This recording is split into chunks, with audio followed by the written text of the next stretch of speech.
Hello, my name is Mariana Ruiz-Temple, Chief Deputy State Fire Marshal. The following video is an excerpt from a refresher training that was conducted earlier this year.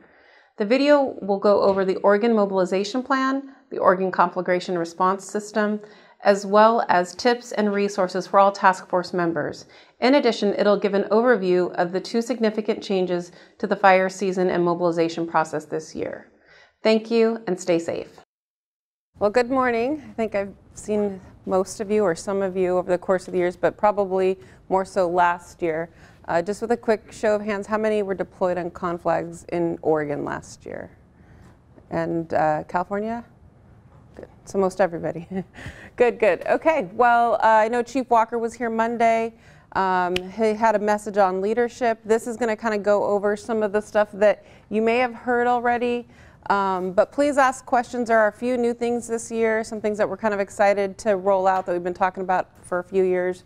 So please ask those questions if you have them. We'll talk a little bit about the MOB plan, which is probably something you guys heard on. We'll do a really quick overview of the process for mobilization.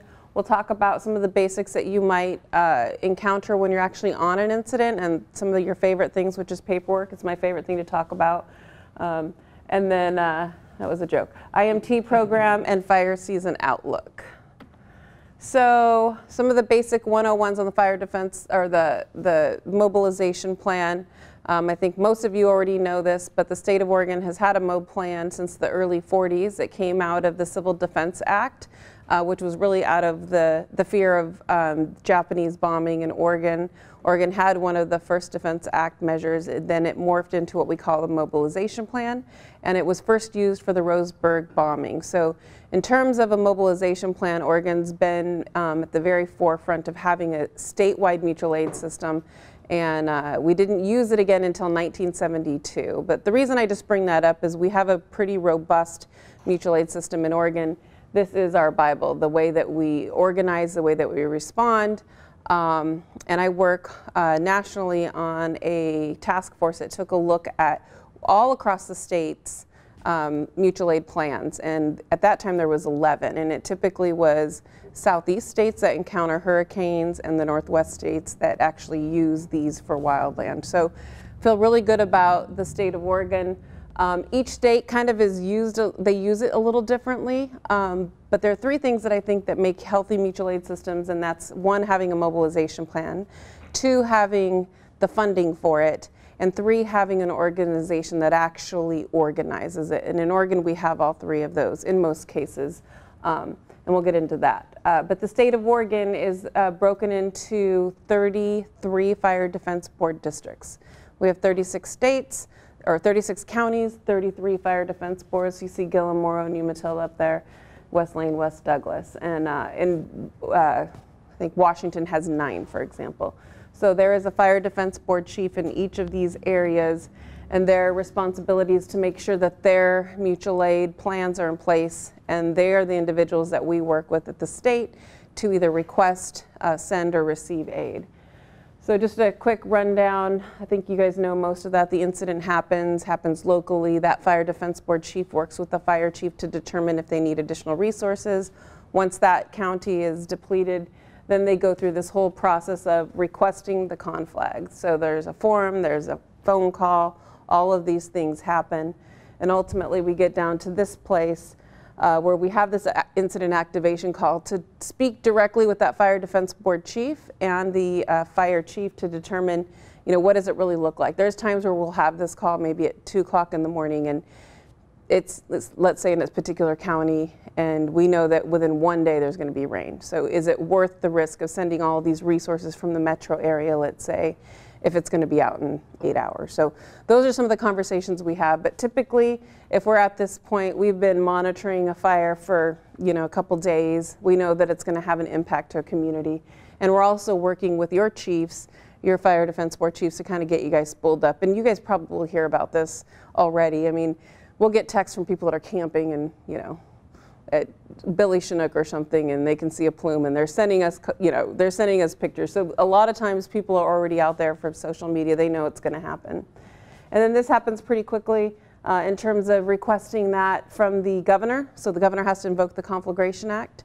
And once she does, then we mobilize our incident management teams and our local resources. So I would say these bullets here can happen in the course of like 6 or 7 minutes. That happens really, really quickly. I think about 10 years ago, 20 years ago, I can remember 96, we had 5 conflags at one time.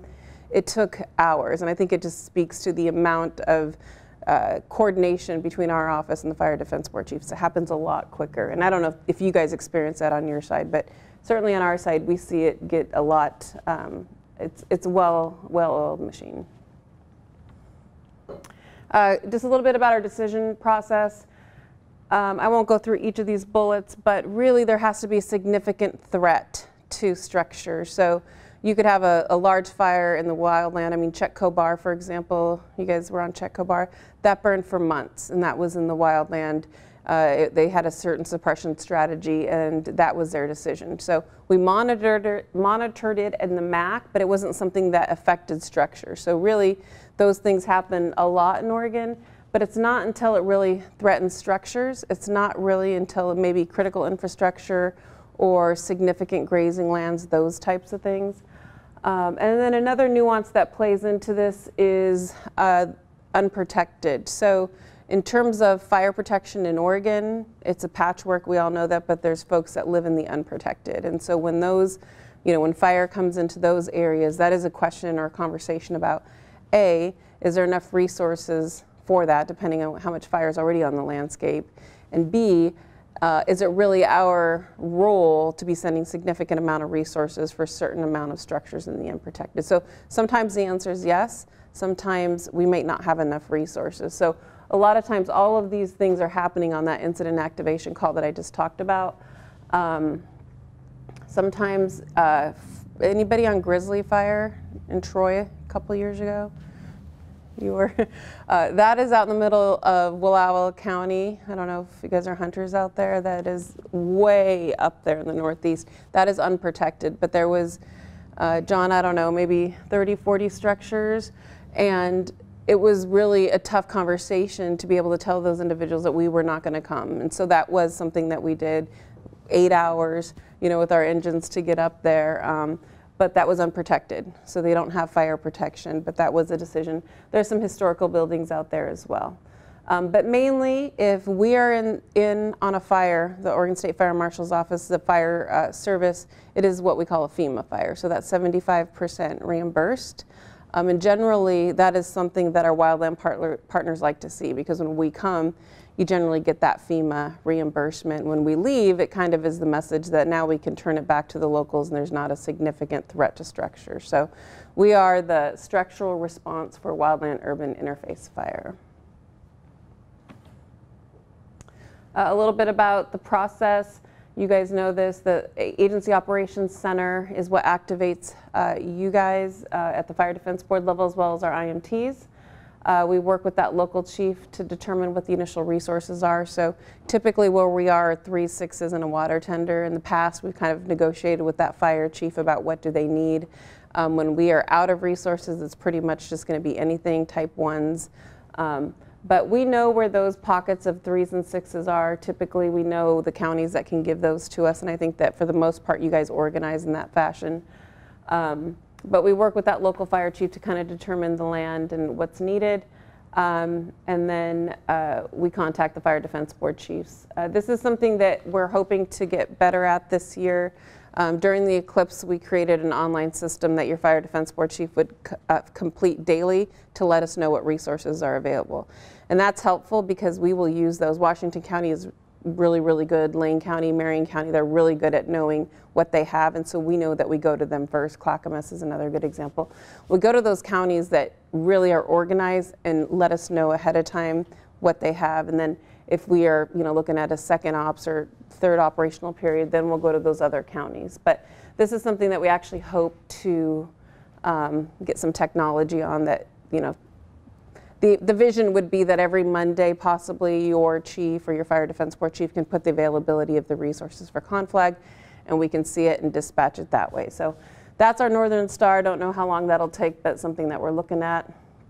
And then the AOC mobilizes the resources that are approved. So that can happen, I would say, in counties like yourself, 20 minutes, 30 minutes in terms of verbal yes and we know, and then the paperwork maybe an hour later. And in some cases, it takes longer. So this is just a little bit about the equipment. All the equipment is in the MOB plan, NIMS, according to NIMS. Where there isn't NIMS, so engines type 4, 5, and 6, those are NWCG. That's the only difference in the MOB plan. SCBAs on 1s and 2s, engine bosses on all engines, and off-road tires. This is probably the thing that is the most important is making sure that you have apparatus that are ready to go on some of those, you know, especially type 1s, that's a hard conversation, but a lot of the incidents you guys are going on are off-road, and so we see the biggest claim in tires. So making sure that your tires are capable of improved unpaved road capable.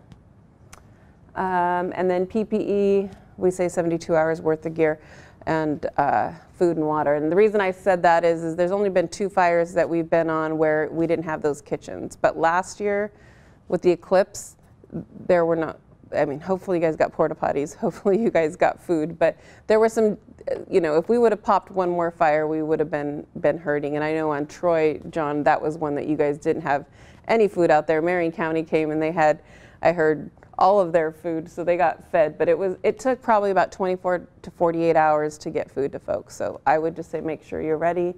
In some of the areas where we go, you might have access to some of those things like ATMs and whatnot, but certainly some of them you may not. This is a little bit about training standards. I won't go too much into it. We did make some changes. Boyson was on that. NWCG was the Wildland Training Group. But these are the requirements for training.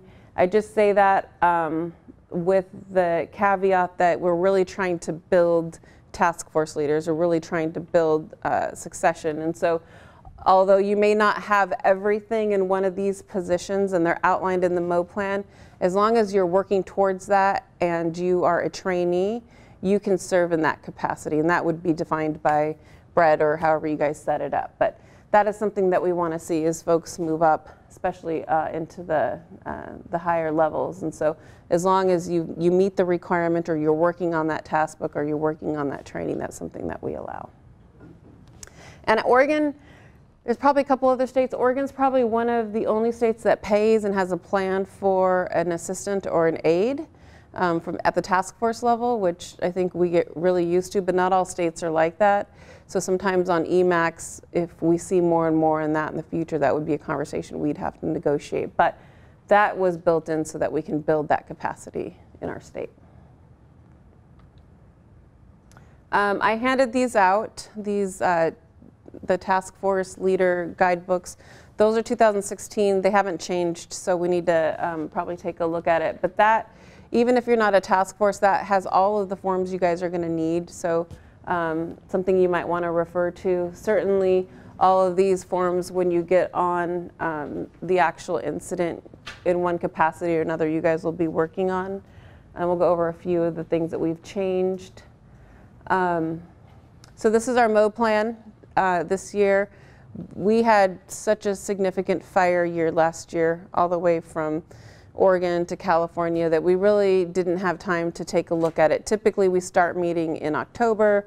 We're ready to go to send to the Fire Defense Board Chiefs in January for approval of the plan, but we didn't even get back until after Christmas or right before Christmas. So what we did is we just decided to take a pause and we'll take a look at it in 2019.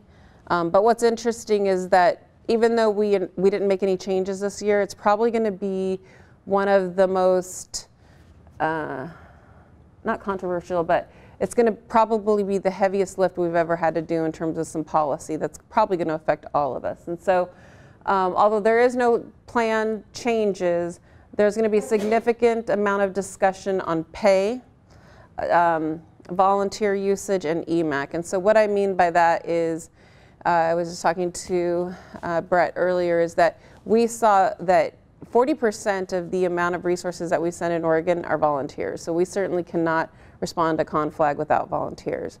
But because of the amount of fire that we responded to and because of the California fires, We saw departments have to use volunteers in ways to staff their, their backfill, to staff certain positions. And so it is something that we're going to have to look at in terms of what does that mean for a volunteer? What does that mean for the definition of a legal volunteer? And what does that mean if we use volunteers across state lines? So that's going to be a really, really heavy lift. It will have implications across the whole system because in certain places, for example, in Washington, because the volunteer is defined in statute, a department can't use a volunteer and send them. It has to go through the state. And so we have to take a look at that in Oregon about how we are using volunteers. And that's a big deal. Like I said, 40% of conflag response is volunteers, so that just means 60%. We would not be able to do it if it wasn't for our volunteers. So that's going to be a big conversation. Discussions on EMAC. So I think I've been working on EMAC, the conversation about sending resources since '07, and for the first time we used it this year. But I think, go ahead. The Emergency Management Assistance Compact, thank you. That's the ability to send resources across state lines. The only way you can do that in Oregon or anywhere in the United States is that if you use EMAC or you have an agreement with states. And most states don't have those agreements. Most states fall back to EMAC. So the only way that can happen is if a governor declares an emergency. So the state of California was on fire, their governor declared an emergency, and they activate this system and they send requests to all the United States. And we received the request and said, we will send resources. And it's not a bid, but it is. I say, I'll send you this, and it's going to cost you $10. And the state of California, the state of whatever, will say yes, or they'll say no. Because I think a lot of folks think that Oregon's portal to portal, and that's what they say. And that only is as it relates to the Conflagration Act in the state of Oregon, not necessarily as it relates to EMAC deployments. There's nothing in law, there's nothing that says that, but that's kind of been the thought process. So that is a conversation that we're going to have to define, put out there, make sure that people understand. For instance, if we send incident management teams, we've sent them to Hurricane Sandy, we've put in bids for other ones, that's just for actual hours worked, because there is no requirement to pay portal to portal. So IMTs and resources are different.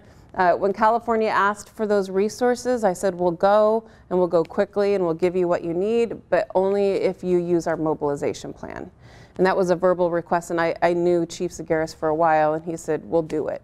So that's how we went, because I said, as long as you accept our MO plan, which means then it takes that whole conflagration portal to portal pay with us. So that's how that worked. But it was a verbal, and it was that relationship that we had. So we want to make sure that's clearly defined so chiefs know what they may be getting into or what they are allowed to do in terms of response and readiness. And this is a conversation that we had with the Northwest Fire Chiefs. So there's a lot of conversation about it in terms of how Washington does it, how Idaho does it, how California does it. So the reason I bring that up is you'll probably start hearing a lot of conversations on pay. California and Oregon do portal to portal. Other states may or may not. And so there could be larger conversations about how people pay across state lines. So that'll be something that's looked at. And we'll probably start working on this in June for next year. Okay, so paperwork. Has anyone ever filled this out? Task force leaders, yep, 3 of you.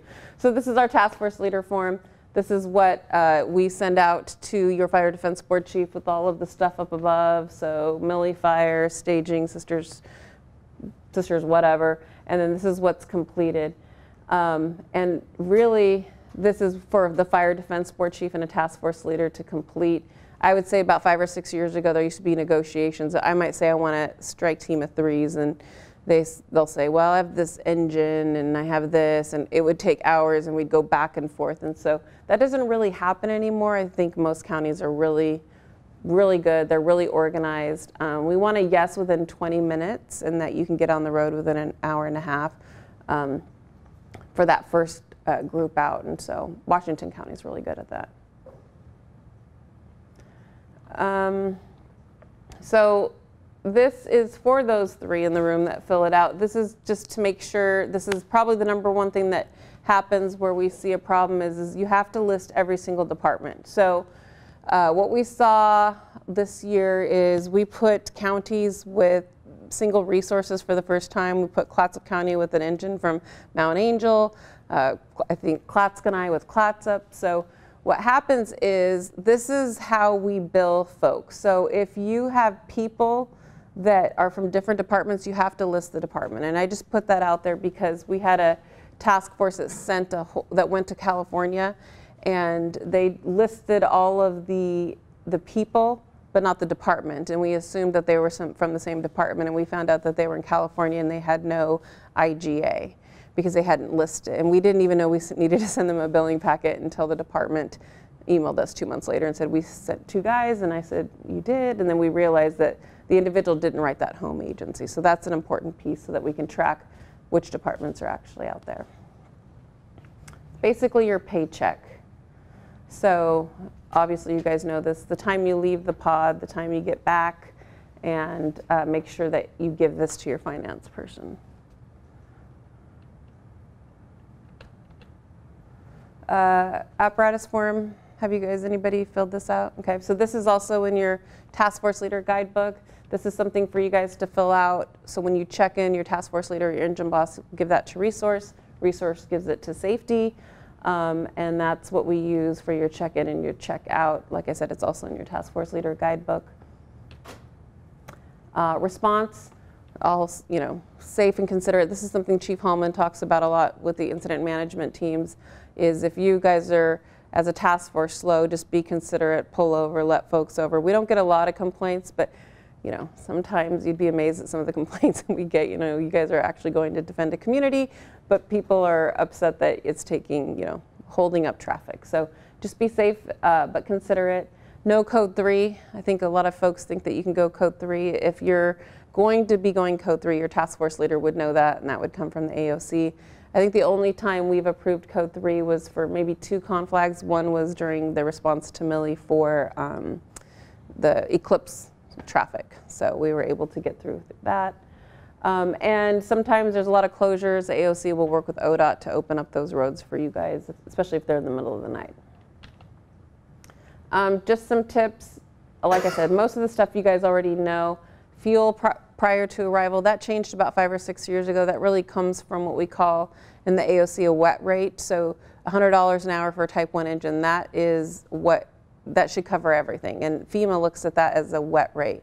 So that means that we don't get reimbursed for that fuel. So what we did was work with the Fire Defense Board chiefs. The department pays for that fuel to the incident, because that's considered part of why we pay the $100 an hour or whatever it is for that certain type. When we get to the incident and we do pay that, FEMA still does not reimburse us for that, but that's something that we've always paid. It's cost for response. And then you want to fuel up prior to when you leave. That'll become part of the cost to the fire. But please make sure you show up with everything ready to go. You contact the AOC, and this is the task force leader will check in with the resource unit leader. They're going to hand you a packet that started a couple years ago that should have all of the stuff that you need for your resources. And it's also in that book, but it'll have everything that you need, your after action form, structural protection plan, all of those things. So this is checking in with the IMT. Briefings, have you guys all been to briefings? So I'll just say a few things about this. We don't have problems, but this is really important to our office. So, like I said, last year we had a lot of new folks, a lot of new trainees, and briefings are very important, and I know you guys know that, but that's the part of the day that the team has with you to tell you what those safety concerns are, what your assignments are, what the issues that we're seeing out there. So briefings, we like to keep to 30 minutes. If you're with the type 1 team, you get them at 15 minutes, that's even better. But they're really for the task force leader and engine bosses. They're certainly the task forces are welcome to come, but it's really for those two to get those assignments and make sure that they're conveying the appropriate message to our folks. So please know where they are ahead of time. Please be about 5 minutes early. It's not a time to ask questions. It's not a time to have your phones on. It's not a time to have sidebar conversations. And what we like to say is that if it's important enough for them to get up and tell you what the safety message is or what your assignments are, you should be listening That's probably a pet peeve that you'll have of agency administrators, is to see people doing the chirping or talking or laughing during briefing. It's the most important part of the day, bless you, for that. So please make sure that you are getting those IAPs. Every engine boss should have an IAP, so please grab them. If you see a box early, sometimes you run out of them, get your maps. Please make sure that you are ready to go, because then your job will be to make sure that your folks have that information. So again, first couple days they may be a little long. If we get with the Type 1 team, and our teams are getting really good at this, we hope to get them down to 15 minutes. 214 unit logs, so I handed those out. You guys have those. These are legal documents. We like to remind folks. They really are the 3 A's: actions, accidents, and agreements. Anything that happens to you guys, and anything significant that happens to you guys should go in there. These get turned in daily through your chain of command.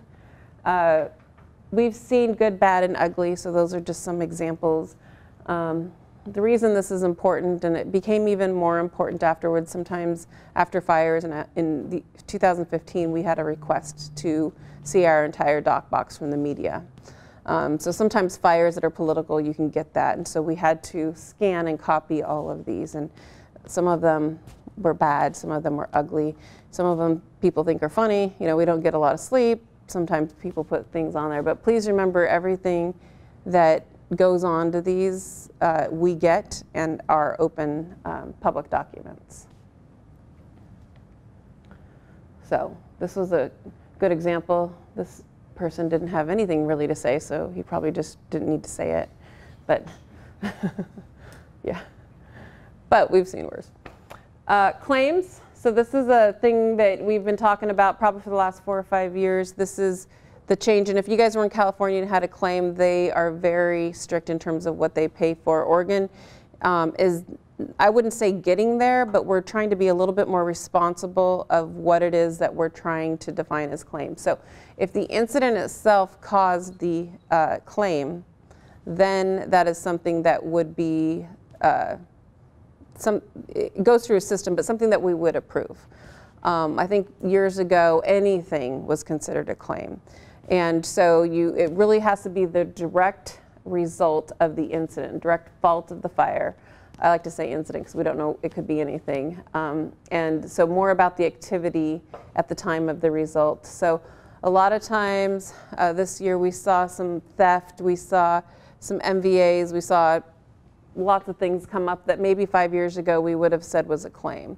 But in those cases, if you're experiencing theft or you have an accident, those will go through the regular channels that you would do anyway, so you need to call local law enforcement. Please make sure you work through your chain, through your division supervisor. Mechanical breakdowns, hitting a deer on the way to a conflag, all of those are things that are not covered. So we want you to start this claim documentation form, even if you feel as though it's not going to be an approved claim. You'll get with your division supervisors. They have these forms and they will start the process. But they're going to need a good summary. In some cases, they're going to need some pictures. But the reason this is important is even if he or she denies it or he or she says it's not covered by the MOB plan, I do get calls from your chief, or I get called from finance folks saying, why are you not paying for our PPE? And it probably wasn't covered because it wasn't the direct result of the fire or what you should have been doing, or maybe what your operations was at the time of the incident. So not saying that they're not, but then I have the ability to pull this and we have that documented. But I would say the biggest claims that we have definitely are tires. Brett or John, do you have any? Hose? Yeah, that's a good point. So hose sometimes, if you're told to leave it out there and don't go back and get it, or if you leave it out there and don't go back and get it, and that's your decision. So yeah, so those are good, good summaries here to put there.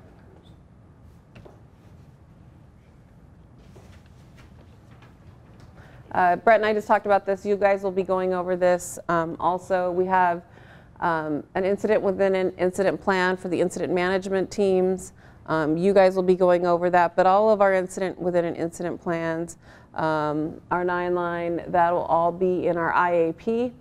essentially you guys work with your chain of command and make sure that you are working with them directly, and then our command frequency is monitored 24/7. And that's our safety officer begging you to look at it. He was very happy to get that in there. So this is a big thing for our incident commanders also, is if you're task force leader, please work with your division supervisor. If you're resources on the task force, please work with your task force leader. It's really hard to get a hold of ahead of social media or texting back at home or any message back, but please know anything goes through them. If you want to go home, if something happened, those types of things. Sometimes I can remember getting a call from a fire defense support chief or a fire chief at like 2 o'clock in the morning and finding out that there was a problem and somebody went home, or I heard my guys are coming home, but now you're moving them to a different fire. So I know we're never going to get ahead of that, and I know that sometimes people want to keep their folks informed at home, but please make sure you're going through that chain of command. Also, if there's an injury, I say this every year, but it never happens, sometimes the fire chief knows before we know. And that comes because, hey, you know, so-and-so's down and dehydrated, but he's okay.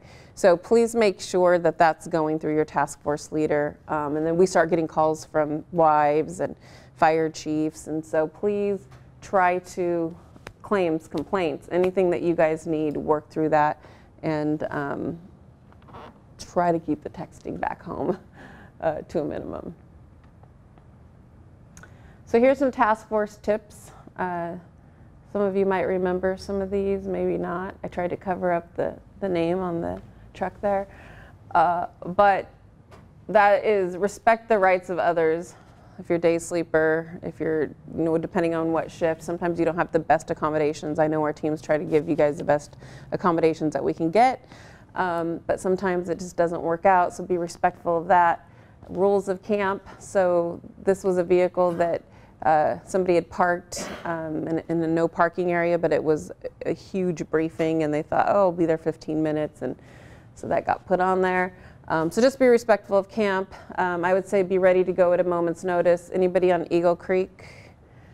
So I don't know if you were part of that group, but there was a group that we had to wake up like at 2 o'clock in the morning and put them out there, things that we don't typically do, but certainly that we have the ability to do because you're at camp, so please be ready. The note on this one is that if you're going to set up at camp, please make sure your task force leader, like you guys, let them know, and that will come from your IMTs, but know what your numbers are, know where all your folks are. There were a few folks that we weren't able to get up. We didn't know necessarily where their tents were, where they were sleeping, so please make sure you guys know that. And here's probably one of the biggest pet peeves, I think, of some of our folks is do not wait to the last minute. So if your engine boss and task force leader is going to briefing, send all your other guys to go eat, get ready. It is really hard when we're doing transition to have to wait an extra hour, get your folks on the line to get those folks back. So everything that you need to do, whether it's getting your lunches, water, whatever it is. And again, this last bullet. And if you're an engine boss, make sure that you have an IAP. It's nice if everybody can get an IAP, but really make sure that those two positions do. We've had to split task forces before. A couple years ago, we had an incident where we had a split task force, and I think one person thought that one area was being covered, and we actually had a fire, a house that caught on fire, and so that was a conversation we had to work through. So it's good to know where everybody is at all times, and it's good for the division soup to know that as well. Fire or forest partners, and sometimes, you know, you get these out-of-GAC teams, they may not understand the state of Oregon and how we operate, right? So this is a big important piece, is that if you're being reassigned or moved with one of our forest partners, that you please let your division soup know that. And really our division soup should be working with them, but depending on, you know, where you are in that incident or what's happening, sometimes that happens. So just keep your folks informed of that. So this is new this year. Has anyone heard about our flagging changes? So we had a work group take a look at this. You know, we all have tape. We're using different colors of tape for different things. We took a look at our work group, or we took a look at this, and the work group came up with these. So what you'll see this year is we're going to be buying a lot of this flagging. Certainly at the county level, if you guys are working on it, you'll want to pull this off our website and you can order those. Mariah's working with some vendors to get this ordered, but we'll also have handouts of this. But this will be our standard for flagging. We worked this through ODF Ops as well, so it should be something that you see on both sides of the house, and we hope to have it ready to go for fire season. And this is, like I said, the first year that we're going to be using this, so I'm sure that some of those questions will come up, and I can actually see that that would be a conversation we'd be having on one of our fires. Okay, so this is a last-minute misspelling video here. This is new this year. This is why this is such a great, planned slide here. But Survey 123 app. So we have a video we'll be making. We'll be putting it on our website. But this is kind of that stopgap for structural triage. We were really hoping to be ready to go with Intera and some of those tools. But if you have the ability to download the Survey 123 app, do so if you can. This will be, and you'll get training on this actually at the incident. Like I said, we also will have a video. I'll send that to Brett. There's actually a document we have on our website that will go over how to use it. And yes, he has it. Perfect. Okay, you guys have it. But we'll also have a video that we'll have one of our guys that use this pretty often go over it. But it's going to be what we use this summer to do document where we put our equipment and document our triage of structures. So 2 significant things really was just those new things in terms of 1, 2, 3, and then our taping. So those are our big changes this year. Evals, you guys know this. That'll be part of your packet. The evals ultimately go to the Fire Defense Board Chief. If there's anything less than satisfactory, we write a note and we work with that Fire Defense Board Chief. We don't typically have them, but that is the process that we will do the evals and then we review them.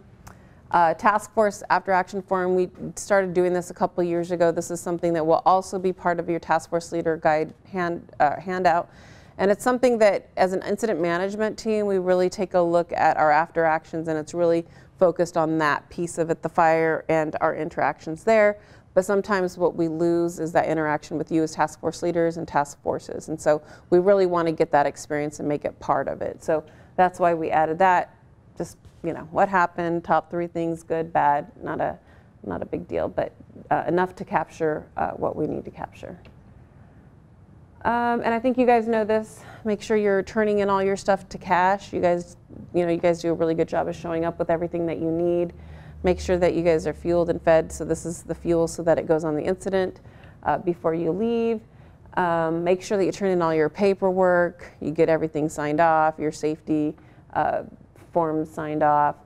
Typically the IC and the agency would like to send you off. You'll know about that. One of the things that I think Chief Hallman, his team does a really good job of, and certainly something we're trying to do across the program, is make sure that you have as much time as you need to get this stuff done, and hopefully even the evening before. So you could be working on some of these things the evening before. You don't have to wake up 4:30 and start working on these. A lot of these things are better done the night before so that you're just doing those few little things the next morning.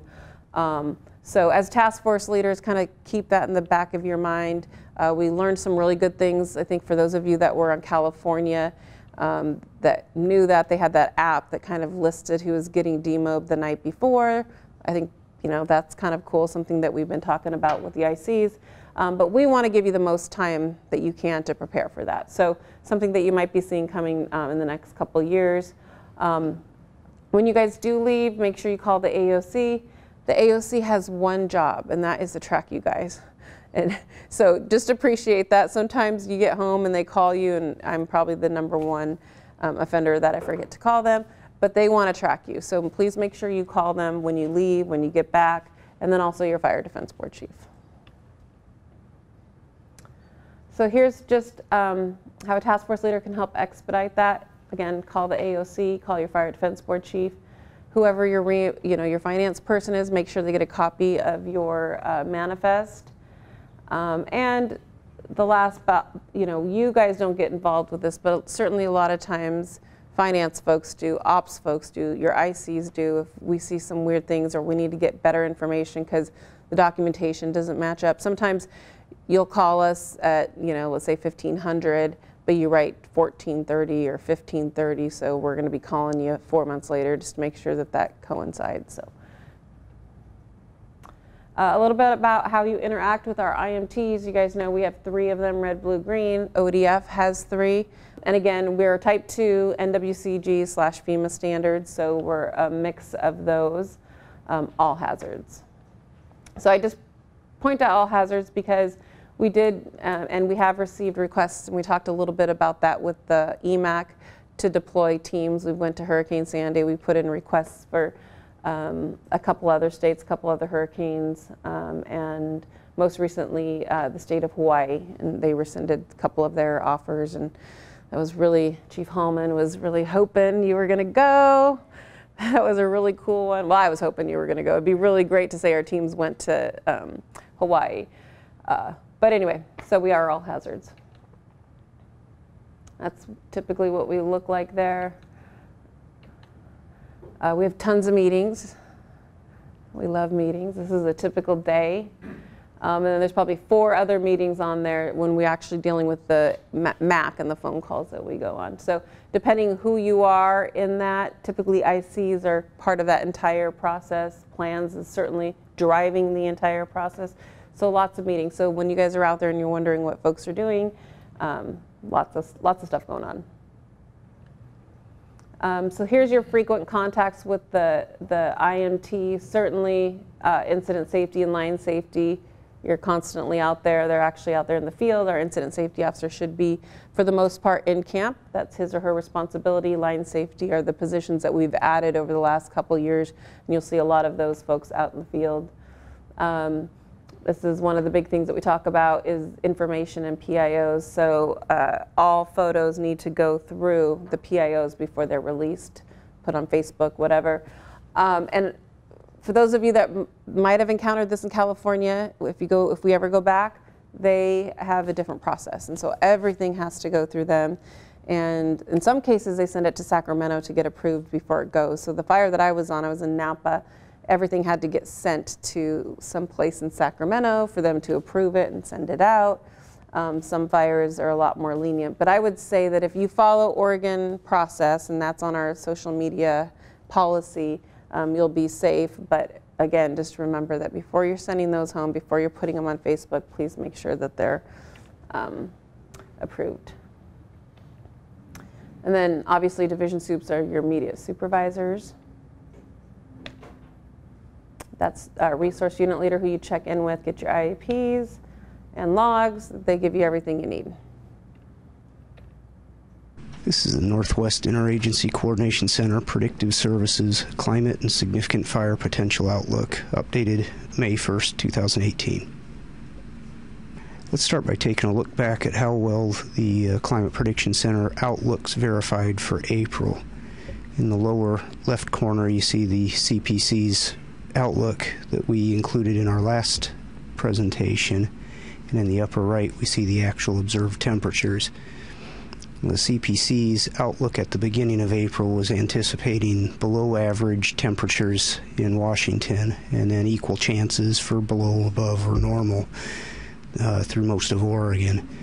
Verification shows that really our temperatures were about normal throughout the region for April. When we look at the precipitation, we see a similar story. The CPC outlook in the lower left corner is showing equal chances for above, below, or normal precipitation in the area. What we actually saw was wetter than normal conditions across most of Washington and northern Oregon, while southeastern Oregon showed drier conditions than normal. If we extend the time window to include all of the water years starting on the 1st of October, you see that the temperatures along the coast were a bit cooler than normal, a bit warmer than normal in the mountains, but not significantly departing from normals. Similarly with the precipitation, southeastern Washington showed a bit wetter than normal, while Oregon showed drier than normal. Consistently, when we look at the snowpack over the area, we see that Washington, that had the higher than average precip, is showing at or above average snowpack for this time of year, while Oregon is showing significantly lower than average snowpack. The drought monitor, which is updated April 26, shows similar story, with most of Oregon remaining abnormally dry or in moderate drought conditions.